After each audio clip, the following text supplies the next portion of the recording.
Gokigenyo homies, Wade Willis here to break down episode 10 of Higurashi Sotes. And boy, did we have a freaking crazy episode.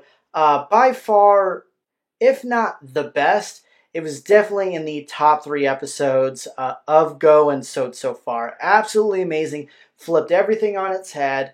In the interview Ryukishi put out somewhat recently with him and two of the voice actors, he talked about how Teppei was going to be extremely important, and he did not lie. Teppei is basically the MVP of this season so far, so incredibly important, and has somehow redeemed himself, and I thought he was an irredeemable character. And his redemption arc in this, up to this point, is going to force us to answer some questions with the possible redemption of Satoko. Now, before I get into any of that stuff, guys, don't forget to like the video, subscribe to the channel for tons of When They Cry content. I have an Umi Neko playthrough, tons of other reaction videos as well. Have my Madoka reaction series. I'm just started Death Parade yesterday, so look out for that. Now that we're done with that plug, I was really fascinated in this episode. I liked the way that they had the kind of red cracks going on. And there's like a few different ways we can kind of interpret these cracks. And I thought it was really fitting. And I have kind of been talking about how important I thought Teppei was going to be. Some of it based on the interview with Ryukishi, but also the last few episodes, I've seen these changes in Satoko's face, and if you guys don't believe me, you can look to my other analysis videos. But the past few weeks, I've been talking about how her face looks like she's a bit conflicted when she's seeing how good of a person Teppei has become and how hard he's trying. And the first time we actually see the cracks is when she is getting hugged by Teppei, and usually she was having kind of flashbacks when he touched her. She has this red crack through the screen, and she hugs him back, and I was like, what the, I was losing it in that part of my reaction video, and I just loved it. And we see it happen a few other times, and really it's when she's experiencing things with Teppei. And it's so interesting that the person who was the source of so much of her trauma is the person bringing out the humanity in her again. It's just so poetic. I felt like the stuff with Teppei was so earned, and it made sense thematically, and I thought they explained all of it so well. I have to give this to Ryukishi. I think this whole part with Teppei is done flawlessly. I understand his change. His change makes sense. We see the growth in him, and we still see some of the flashes of his old self coming out, but he's working to change it. So it's not like all of a sudden he becomes good guy Teppei day one once he starts having these flashbacks.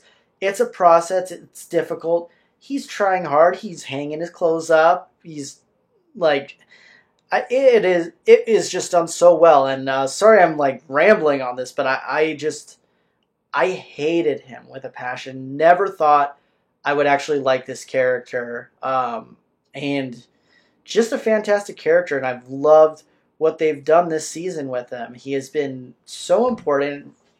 Realistically, other than obviously Satoko, all the stuff's going through her. But he is kind of the most important character right now. And it's wild to think. I had kind of said that I was seeing Satoko's the red cracks as the her hardened heart breaking. And its cracks in the witch's armor is another way you could kind of put it. But we start to see the old Satoko start to fight through. I don't think in the next 5 episodes it is possible for her to be redeemed. That is just me personally. And yes, I just said Teppei has basically been redeemed, but they started doing that at the end of last season. So this has been, we've gotten 12 episodes of Teppei changing, which is kind of enough, I think, and especially the way it's been done for it to make sense.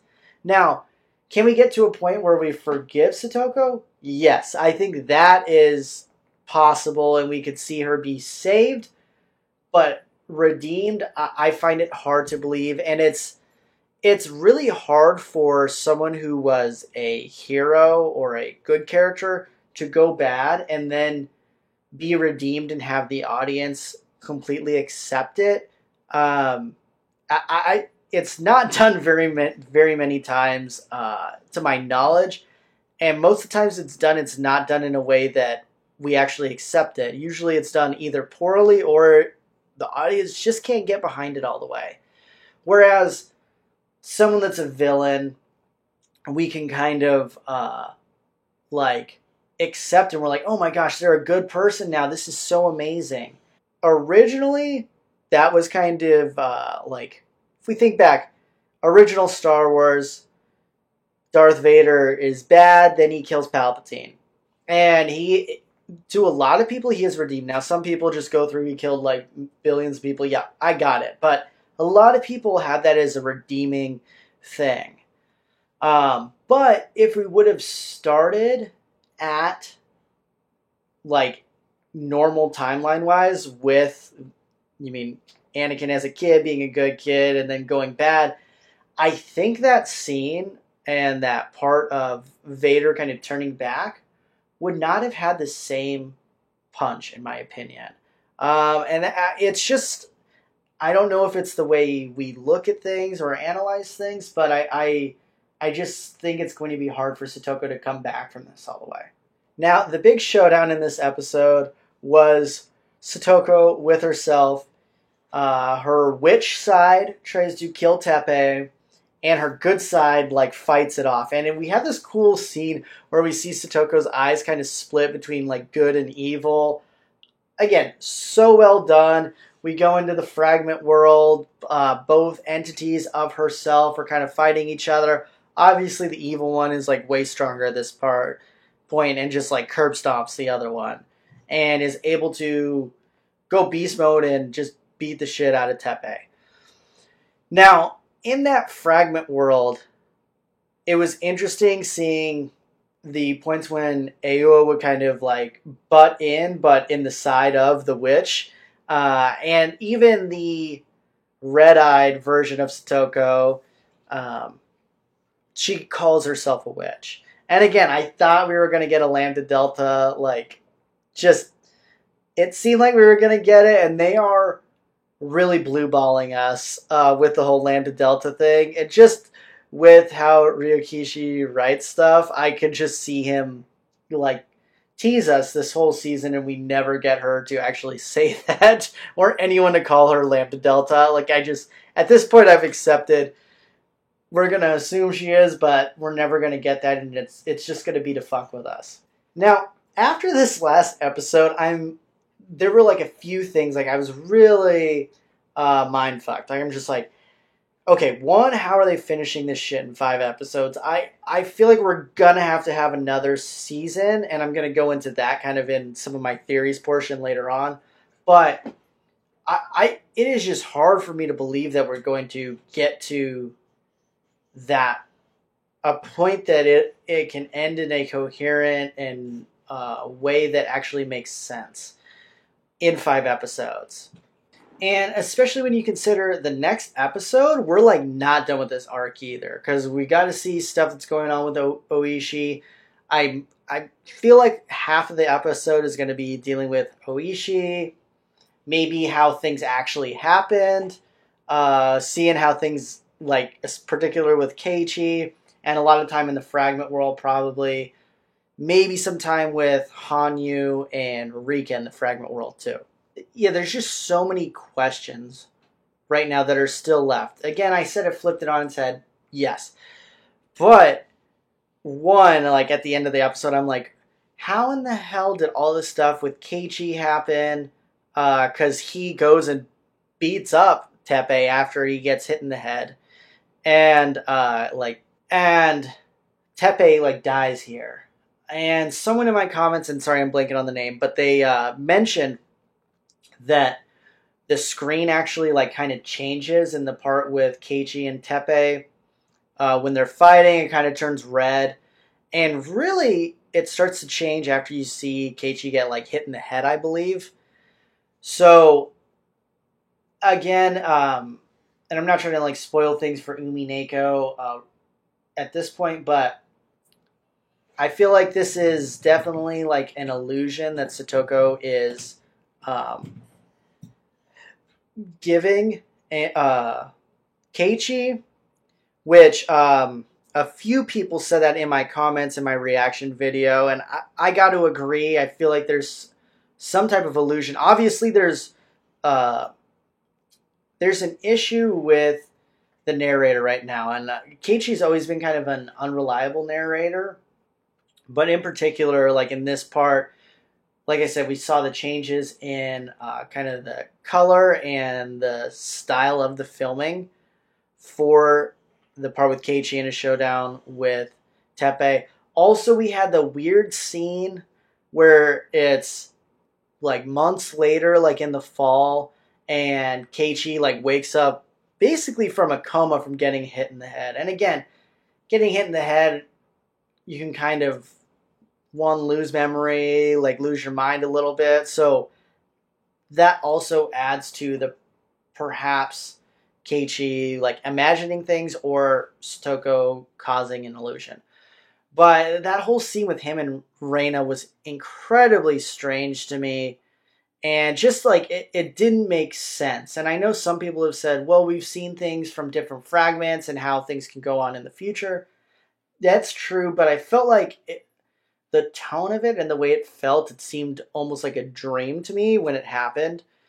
And I feel like that's what is actually going to happen. We'll see that this was his imagination or something.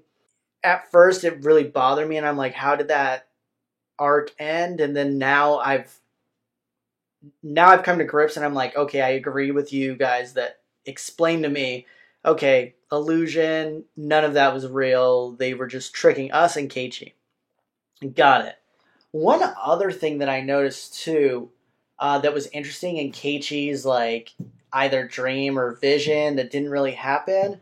When Teppei was in it, his eyes were glowing red, like he was about to shoot like laser beams from his eyes, like how Superman looks.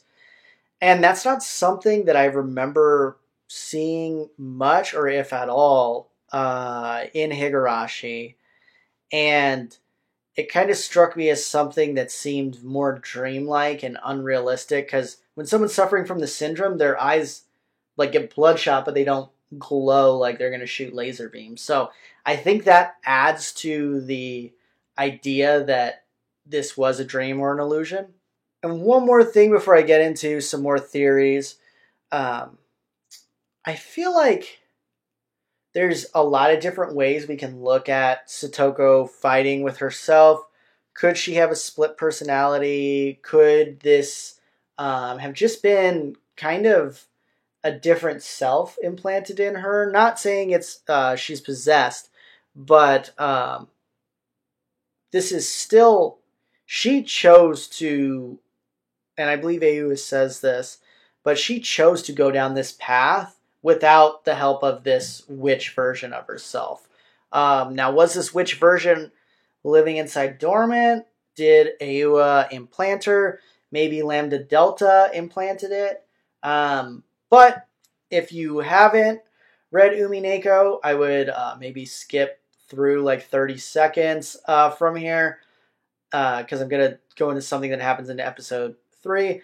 But one of you guys commented that this was, so again, spoilers for Umineko, but not really a game changer spoiler. This is similar to the Ava and Ava Beatrice arc in episode 3 of Umineko. And that, I can't remember who said that off the top of my head, but hit it to a T. It is exactly like that. And I don't think that is just a coincidence. I think that is going to have a larger relevance later on. Now, theories. And most of these I haven't really talked about ever or for a while. First one is, the good side of Satoko kind of comes through clutch and ends up ending her life with the shard. So the shard is still in play.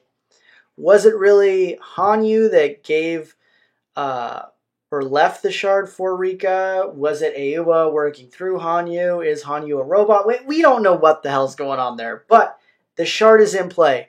Will the shard work? We also don't know. But it is a possibility, and one of my theories is that Satoko actually kills herself, and it's not Rika who kills her in order to escape out of this world. The good side is able to win out just in this one instance against the witch side. Number 2, and this one I think is actually one of the more realistic ones I've ever said, and this is that Satoko dies after Rika. Maybe Rika kills her without a fragment. There's different options, but Satoko dies. She loses the game. Ayua sends her to a fragment. Now, Ayua, being the absolute savage that she is, not only sends her to a fragment without Rika, but she sends her to St. Lucia without Rika. Now, there's so much stuff in the opening in St. Lucia, and I don't think we spent a single minute in St. Lucia yet, and we have 5 episodes left.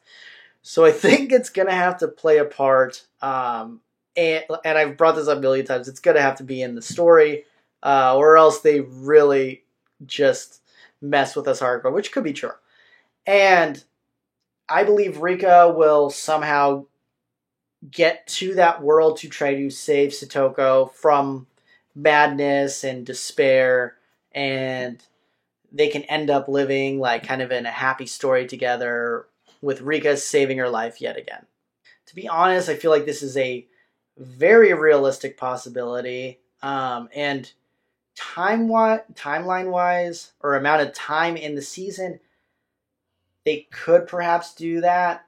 I don't think it would be done well in really 4.5 episodes, but they could do it. I just hope they would try to bring it into another season.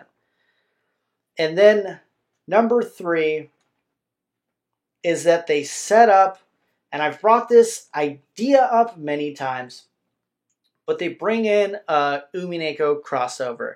Now, I was thinking that they were going to use this to set up maybe an anime adaptation that is good of Umineko, but I think that they're just crossing over different concepts from this like same universe with each other, and I could see a Ayua versus Rika / Bernkastel and Satoko / Lambda Delta. Those two team up together to defeat Ayua in an ultimate kind of chessboard duel, where there's loops and all the stuff that we love from Umineko and Higurashi, but we kind of have it in more of a Umineko style, because they have been alluding to like chessboard, witches have been brought up, and obviously we can have different witches come into play and things like that in that season. So